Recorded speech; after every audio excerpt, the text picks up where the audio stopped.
Hey everyone, welcome back to part 2 of our deep dive into the iPhone platform. Last time we introduced the concepts of product jobs and key performance parameters. We defined the job of a smartphone as three things: ease of connecting, ease of documenting life, ease of being entertained. I hope you had a moment or two to reflect on your own product or service through this lens and can clearly define the job of your product. Over the next two videos, we're going to evaluate the job of ease of documenting life by assessing it through its key performance parameters, flexibility, and quality. With today's video focusing on flexibility. We'll be using the iPhone platform as an example through this exercise. We'll show why using the right technical properties and lens, pun intended, to perform this assessment is critical to really determine how well your product will be able to do its job. Now, we're also going to nerd out a bit here and dive deep into some of the particulars of the iPhone platform, so I hope you're prepared. On to key performance parameters and flexibility. To assess flexibility, we need a technical property that helps us quantify how broad of a range of life's moments can we capture with a camera. Now, instinctively, this feels like it should be a linear measurement, like a distance or a range. Now, when we look at the actual technical specifications provided by Apple for the iPhone 15 Pro and Pro Max, we see a lot of very specific details about the various cameras, but we don't see any kind of distance metric. However, we do see a reference to optical zoom range down at the bottom. Now, this feels like a bit of a subjective or relative metric, but we'll go ahead and use this as our technical property for now. Plotting this parameter on a chart, we can take a look at how the iPhone platform has progressed over the last 16 years. Now, as a relative metric, this is limited, but we can learn a fair bit. As you can see, the iPhone only had a single wide-angle camera, or 1x optical zoom range, for the first 9 iterations. It is clear the iPhone didn't really accept the job of improving the ease of documenting life until around 2016 with the release of the iPhone 7 Plus and the first telephoto lens. From here, the optical zoom range of the iPhone improved steadily, particularly for the Pro Max models, which started with the XS and XS Max in 2017. It's clear that substantial engineering effort went into increasing the range, particularly through the expansion of the telephoto lens, going from 2x in 2016 to 3x as of last year. Optical zoom range took another step forward with the eventual introduction of the 0.5x ultra-wide-angle lens in 2019, which became standard on all models as of the iPhone 11. The latest and most dramatic improvement in optical zoom range comes with the release of the iPhone 15 Pro Max with its 5x tetra-prism telephoto lens, which we'll talk more about later. Now let's reflect on the use of optical zoom range as a key performance parameter. What does this chart tell us about the range of possible moments to be captured? Well, it tells us the range has gotten better, primarily for the Pro and Pro Max models.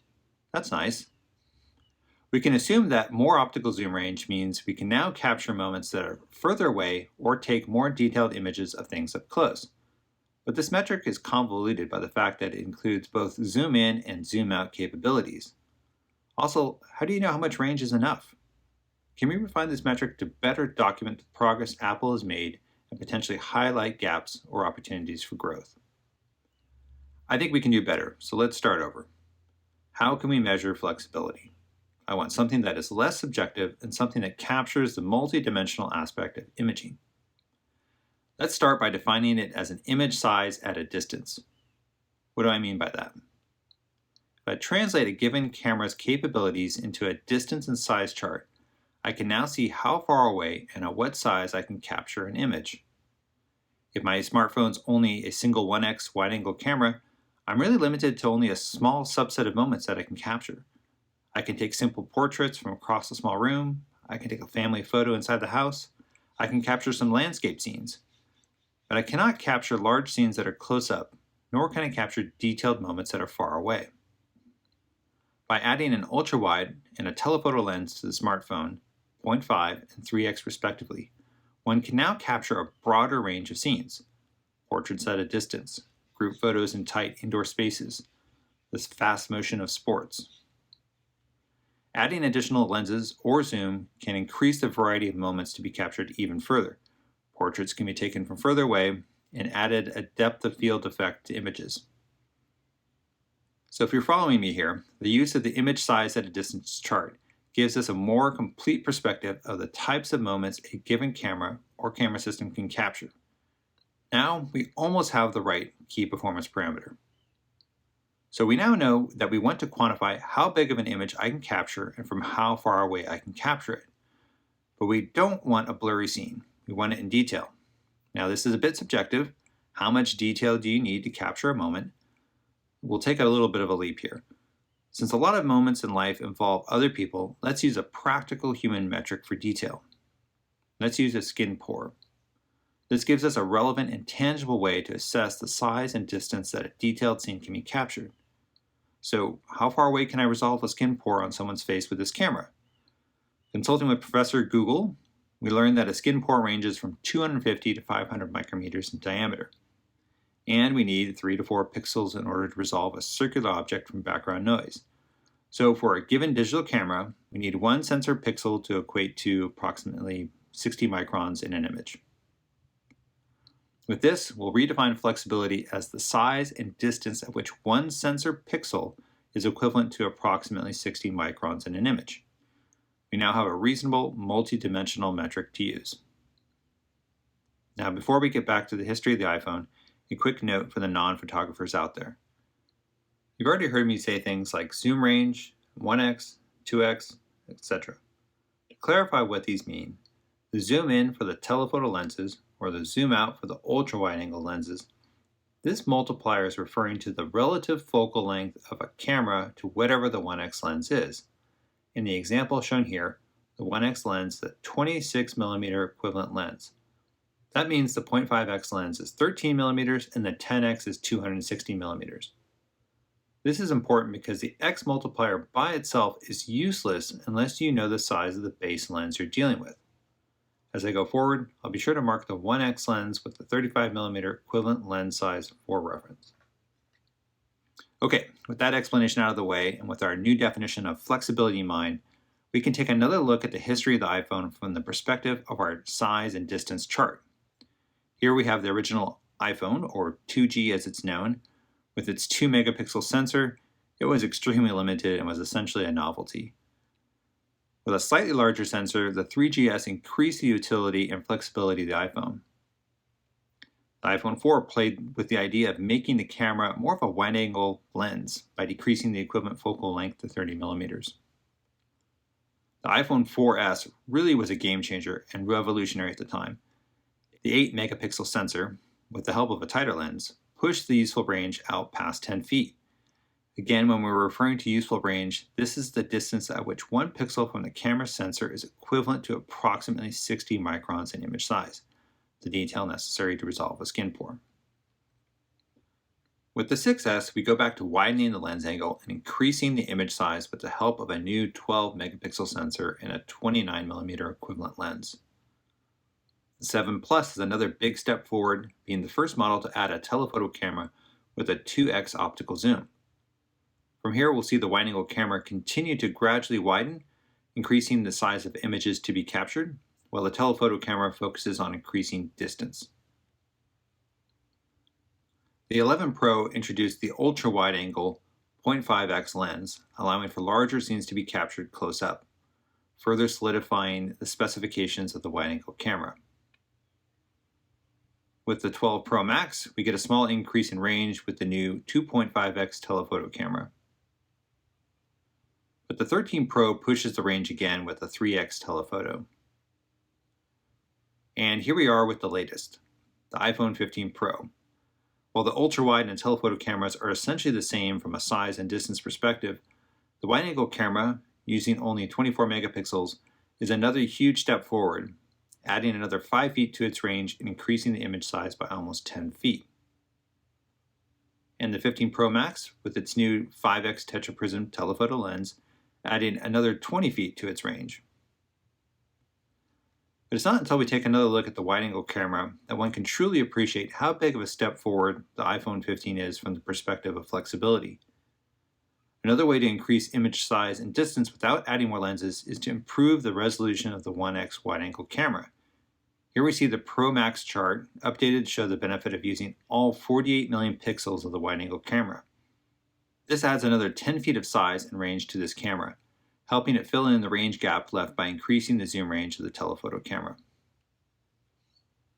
To explain this further, here at the top is the same chart showing the range of the wide-angle camera when using the standard 24 megapixel mode to reduce image size. In this case, the camera is limited to just beyond 15 feet. It can only image a detailed scene approximately 30 feet wide. Now at the bottom here, we see the benefit of using all 48 million pixels from the wide-angle camera. Now we can get equivalent performance out to almost 25 feet, but more importantly, we can now capture detailed scenes as large as 42 feet. And we finally find one of those rabbits we were looking for. It really wasn't clear to me when I started this investigation how big of an improvement this new camera system was until I saw this chart. While using a larger and denser camera sensor can't be cheap, I think we're just starting to see the potential benefits of this concept. A similar sensor is also used in the 15's base and plus models, effectively providing them with a 2x telephoto lens without adding a third camera. Let's take a look at how this works. Previously, the base and plus models did not have a telephoto option, and while these models are still limited to only 2 physical cameras, they're able to emulate a third camera by taking advantage of all 48 million pixels in the wide-angle sensor. In the past, this would have been done as a digital zoom, which means displaying a smaller segment of the scene in a larger format, effectively reducing the resolution of the image. By using a sensor with more pixels, they're able to do all of this optically without compromising resolution. Pretty cool. To quickly summarize the progression of the iPhone platform and to highlight where it stands today, I've plotted the most significant advancements for both the wide-angle camera and the telephoto camera on separate size and distance charts. For the wide-angle camera, we can see the 4S was one of the earliest and most prominent steps forward in range and size, allowing the iPhone to legitimately contribute to the job of documenting the moments of one's life. For the wide-angle camera, we can see that the 4S was one of the earliest and most prominent steps forward in range and size, allowing the iPhone to legitimately contribute to the job of documenting the moments of one's life. However, the iPhone 15, with its 24 and 48 megapixel sensors, truly takes things to a new level, not just with its range, but its image size.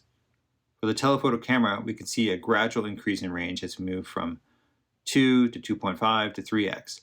But again, the 15 Pro Max distinguishes itself with its 5x lens. But it's not until we add some perspective by adding an advanced compact digital camera, such as the Canon PowerShot G5X Mark II, that we really understand how far the iPhone has progressed and how much further it has to go. Here we see the iPhone's wide-angle camera completely outclass the Canon PowerShot, which only has a 20 megapixel sensor. However, that same 20 megapixel sensor is also used for the 5x telephoto lens, allowing it to capture detailed images out beyond 70 feet. Again, the perspective this chart provides is critical. Both the 15 Pro Max and the Canon PowerShot are advertised as having 5x zoom, but the PowerShot outperforms the iPhone because of the denser image sensor. As we wrap up this flexibility assessment of the iPhone, let's take a look back to where we started with this key performance parameter. By evaluating it with the broadly advertised and one-dimensional property of optical zoom range, we're able to get some sense of the progress Apple has made at improving flexibility, but it didn't tell the whole story. And as we just saw in the example of the Canon PowerShot, zoom range alone isn't useful when comparing cameras with different sensors. By using a multi-dimensional parameter like size and distance of a detailed image, not only can we better assess the range of possible moments to be captured, we can more fairly compare different camera platforms. Which brings us to our final topic today, a comparison between the Apple iPhone and some of the models of the Samsung Galaxy platform. Starting with our optical zoom range chart, we've now added the Galaxy S23, S23 Plus, S23 Ultra models, shown in purple, and the Flip and Fold 5 models, shown in red. Immediately, we can see the 10x periscope telephoto lens on the Galaxy S23 Ultra resets the scale on our charts. This option was released in early 2023 and has set the bar for optical zoom range for smartphones. But as we now know, this chart doesn't tell the whole story. Moving to the size and distance chart, we see how truly impressive the 10x optical zoom is, allowing the user to capture detailed scenes out to nearly 100 feet. And similar to the iPhone 15, the S23 Ultra has a very high resolution 200 megapixel sensor for the wide-angle camera, pushing its effective usage out to 45 feet. The peculiar thing about the S23 Ultra is that it has 4 cameras, a 0.5x ultra wide, a 1x wide, a 3x telephoto, and a 10x telephoto. When you look at how the 200 megapixel wide-angle camera performs at distances that exceed the 10 megapixel 3x camera, one has to wonder, why has Samsung wasted the space and money on this extra camera? It does raise some questions regarding how good that 200 megapixel sensor is. If any of you out there have any insight into this, I would love to hear your comments below. So if we compare these two products side by side, the iPhone 15 Pro Max and the Galaxy S23 Ultra, it is clear that the S23 Ultra can capture substantially larger scenes and detailed images from much further away. Again, this translates into more possible moments to be captured. And with that, we'll give the gold star for flexibility to the S23 Ultra. But is it better overall at improving the ease of documenting life? We'll have to move to the next parameter, quality, to make that assessment. And this is where we'll pause the video. We've shown an example of how to assess product job success by using a key performance parameter, in this case using flexibility and the size and distance of a detailed image to evaluate the iPhone's ability to improve the ease of documenting life. If you're following along and thinking about how this relates to your product, I challenge you to take another look at what parameters you are using to measure success and to critically evaluate whether or not they are the right ones. Too often we oversimplify these parameters and pass along requirements to the engineering teams that are well intended but are one-dimensional and don't really convey the nuance that is required to ensure product job success. Again, using the iPhone as an example, the outcome that we want the engineering team to deliver is to provide a camera system that can capture the broadest possible range of life's moments.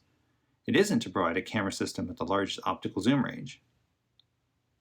If you get stuck at all while thinking it through, go ahead and give me a call. Thompson Products and Technology is here to help. And don't forget to join us next time, where we'll assess the quality of the iPhone in terms of ease of documenting life. Until then, Thompson out.